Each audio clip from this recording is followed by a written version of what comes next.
Quoi surveiller à la bourse ce matin, mercredi 15 avril 2026? On regarde les indicateurs ce matin. On est au vert, on est au rouge, on est un peu entre les deux, mais semble avoir une tendance au vert. On va le voir aujourd'hui. Quand même des belles séances de bourse.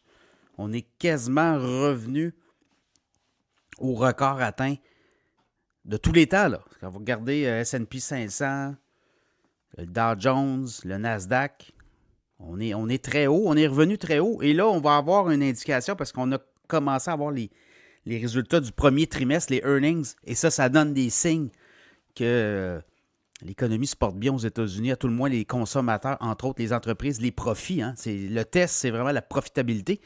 Bon, Dow Jones monte de 32 points ce matin, 48 787. S&P 500, 7007 points. 2 points de hausse. On est revenu franchir les 7000 points pour le S&P 500. Le Nasdaq baisse de 9 points. C'est pas inquiétant. 25 987. Le pétrole monte de 25 cents, 91,53 $. On a baissé beaucoup hier. On a quasiment baissé de 8 $. Autour de là. Et là, je regarde Bitcoin. 74 374 monte de quasiment 200 $. L'Ethereum monte de 2339 US. L'or baisse de 31 $, 4808 $ l'once d'or. L'once d'argent baisse de 89 cents, 78,51 $. Je regarde du côté du Hang Seng, ça monte de 75 points. L'indice de 25 947. Le stock 600, 618 points, baisse de 1,5 points. C'est pas une grosse baisse. Puis le VIX aussi, hein, je regardais le VIX baisse. Le VIX, c'est l'indice de la peur.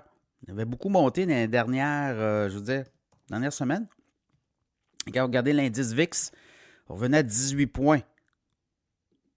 Récemment, il est monté, le VIX est monté à 31 points à fin mars. Et après ça, ça s'est calmé. Donc, c'est un indicateur que les marchés se relaxent beaucoup. Bon, beaucoup de résultats financiers. Là, je regarde rapidement. L'Iran, négociation. Trump dit qu'on est rendu peut-être à une deuxième ronde de négo en fin de semaine. Peut-être pas tout dit non plus. Peut-être avoir un accord. On va avoir un accord. Parce que les Américains ont foulé encore des bateaux hier qui partaient des ports iraniens qui voulaient passer le détroit d'Ormuz. On les a refoulés. Donc, tout ça. Là, je regarde les résultats financiers. Il y en a. Notamment, là, je regarde Robinhood, Webull. Là, c'est la SEC qui va mettre fin à la limite sur le day trading pour les petits puis les retail investors, les particuliers. Sur des plateformes, il y avait des limites pour le day trading. Robinhood monte de 6,29 $ à 85,38 $. Quasiment 8% de hausse. Webull monte de 53 cents, 6,35 $, 9,1% de hausse.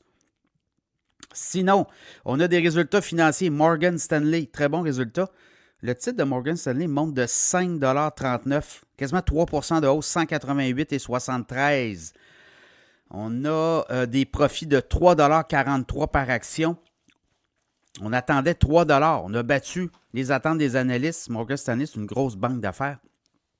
Les revenus, 20,58 milliards de revenus sur le trimestre. On attendait 19,72 milliards, voyez-vous. On bat la cible. Morgan Stanley, les banques. Habituellement, c'est les banques. Hein? Bank of America aussi.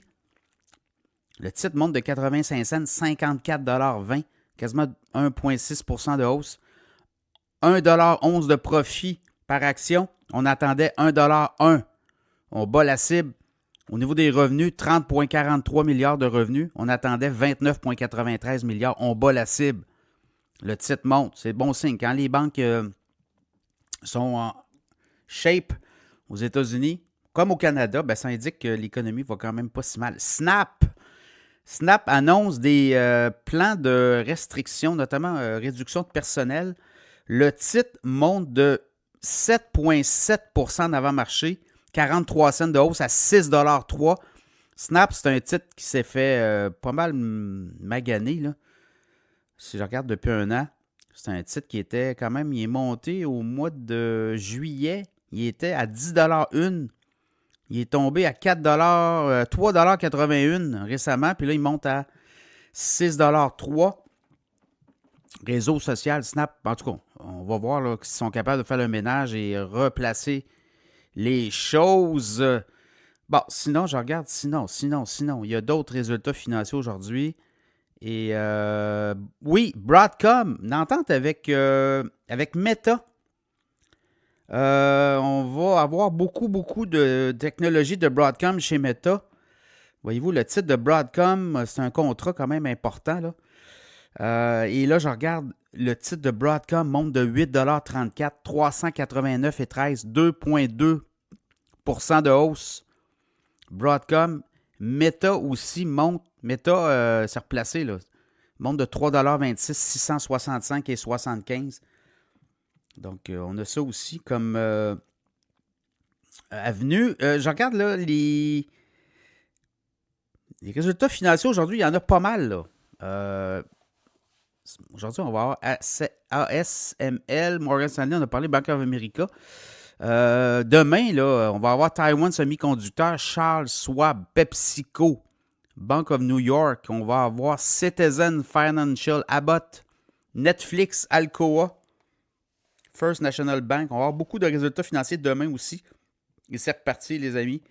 Ça devrait être une bonne journée à la bourse. En tout cas, écoutez, on est dans une embellie, là. Depuis les 3 dernières semaines, le S&P 500 a monté de plus de 8%. Même chose du côté du S&P 500. Donc, très bonne journée à la bourse. Bon, il va peut-être avoir des soubresauts, des poches de volatilité. Il y a des profits qui vont peut-être se prendre, mais si vous êtes à long terme, on est sur une relance. Et là, avec si l'Iran, États-Unis, évidemment, tout ça là, reste à confirmer. Liban, Israël aussi. Donc, ça donne quand même des munitions pour la suite. Bonne journée à la bourse.